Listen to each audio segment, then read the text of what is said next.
Hello and welcome to Crack Academy. My name is Shashank Roy और फिर हम शुरू करते हैं आज का topic explained the Agartala Akhaura rail link. Now ये रेल लिंक किस तरीके से ट्रैवल टाइम को बेनिफिट करेगा, अगरतला कोलकाता के बीच में किस तरीके के डिस्टेंस को कम करेगा, इसका इंपॉर्टेंस क्या है नॉर्थ ईस्टर्न स्टेट के लिए, इसी को हम समझेंगे।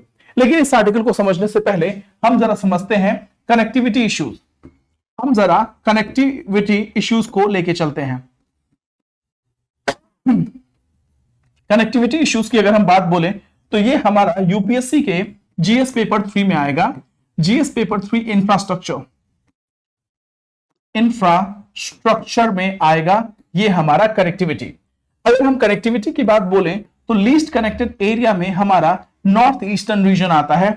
North eastern region government of India ने इंफ्रास्ट्रक्चर को नेक्स्ट लेवल पे ले जाने के लिए बहुत से मिशन लॉन्च किए हैं, जैसे नेशनल इंफ्रास्ट्रक्चर पाइपलाइन लॉन्च किया है। उसके अलावा नेशनल इंफ्रास्ट्रक्चर विजन 2025 लॉन्च किया है। 2025 लॉन्च किया है। क्या लॉन्च किया है? और लॉन्च किया है आपका पीएम गति शक्ति। ये इंफ्रास्ट्रक्चर प्रोजेक्ट से रिलेटेड है और नॉर्थ ईस्टर्न स्टेट को स्पेशल वेटेज देता है। आगे चलते हैं। ये पूरा आपका कोलकाता अखूरा रेल लिंक के बारे में पढ़ते हैं। Bangladesh PM Sheikh Hasina virtually inaugurated Agartala Akhaura rail link road on November 1। मैंने बोला कि हम नवंबर के करंट अफेयर्स को कवर कर रहे हैं। इसका पर्पस क्या है? इसका पर्पस यह है कि इंडिया के बांग्लादेश और इंडिया के नॉर्थ ईस्ट रीजन से फिर से कनेक्टिविटी को प्रमोट किया जाए त्रिपुरा के थ्रू। अब रेल लिंक इनॉग्रेशन, ठीक है। नाउ की डिटेल्स इस रेल लिंक में क्या है? ये 12 किलोमीटर का लॉन्ग रेल लाइन है जो अगरतला को आखरा से कनेक्ट करता है। उसके अलावा निश्चिंतापुर वेस्ट त्रिपुरा में है जो एक इंटरनेशनल इमिग्रेशन स्टेशन के तौर पे यूज किया जाता है। ये ट्रैवल टाइम को रिड्यूस करता है अगरतला और कोलकाता के बीच में 31 से 10 घंटों तक। अभी ये इंटरनेशनल ट्रांजिट लाइन है, 31 घंटे पहले लगते थे, अब सिर्फ आपको 10 घंटे लगेगा अगरतला से आखुरा पहुंचने पे, ठीक है। और निश्चिंतपुर वेस्टर्न त्रिपुरा एक इंटरनेशनल इमिग्रेशन स्टेशन के तौर पे काम करेगा दोनों कंट्रीज के बीच में, इंडिया और बांग्लादेश। नाउ स्ट्रेटेजिक सिग्निफिकेंस भी है इसका। With India act east policy की अगर हम बात बोले और नेबरहुड फर्स्ट पॉलिसी की बात बोले तो ये small scale industries, tourism and एक क्विकर इंपोर्ट एंड एक्सपोर्ट को प्रमोट करेगा इंडिया और बांग्लादेश के बीच में। लुक ईस्ट पॉलिसी और नेबरहुड फर्स्ट पॉलिसी के अंतर्गत आप कोलकाता अखूरा रेल लिंक को एग्जाम्पल के तौर पे मेंशन कर सकते हैं। ना प्रोजेक्ट फंडिंग और एग्जीक्यूशन कौन करेगा इसका? एंटिसिपेटेड कॉस्ट जो है वो लगभग 862 करोड़ का होगा इंडियन साइड से। Ministry of development of north eastern region यानी मिनिस्ट्री ऑफ जो डोनर है, मिनिस्ट्री ऑफ डोनर इसका खर्चा संभालेगी और कंस्ट्रक्शन जो है इरकॉन करेगा। क्या है ये? इंडियन पब्लिक सेक्टर अंडरटेकिंग है, इरकॉन इसका कंस्ट्रक्शन करेगा।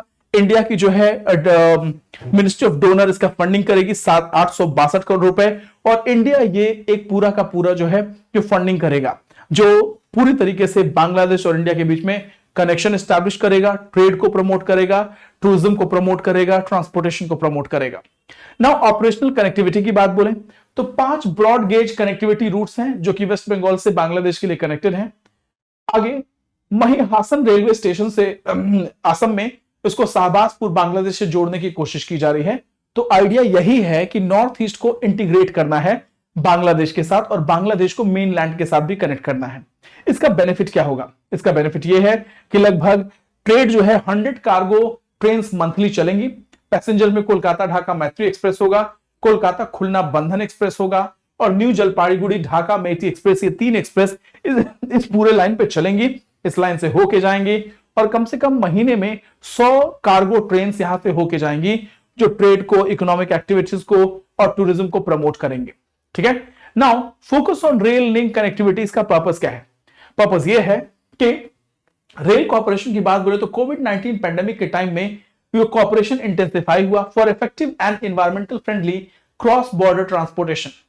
पार्सल ट्रेन सर्विसेज को लॉन्च करना है, कंटेनर ट्रेन को लॉन्च करना है, ऑटोमोबाइल कार्गो मूवमेंट को इनिशिएट करना है इस पूरे एरिया में। पोस्ट पैंडेमिक कनेक्टिविटी की बात बोलें तो पैंडेमिक के बाद से सप्लाई चेन्स इंक्रीज हुए हैं, नया ज्यादा कनेक्टिविटी में विगर आया और गवर्नमेंट ऑफ इंडिया बहुत बड़े लेवल पे इंफ्रास्ट्रक्चर कनेक्टिविटी को फाइनेंस करने में लगी है इन सारे एरियाज में। सो ये एक एग्जांपल है इंडिया बांग्लादेश कोऑपरेशन का। ये एक एग्जांपल है कि इंडिया किस तरीके से नॉर्थ ईस्टर्न रीजन में ट्रांसपोर्ट नेटवर्क को बढ़ाने में लगी हुई है। So this is it in this article. इसके बाद हम फिर से कवर करेंगे नए टॉपिक को। तब तक के लिए thank you so much. May God bless you all. जय हिंद, जय भारत। Thank you.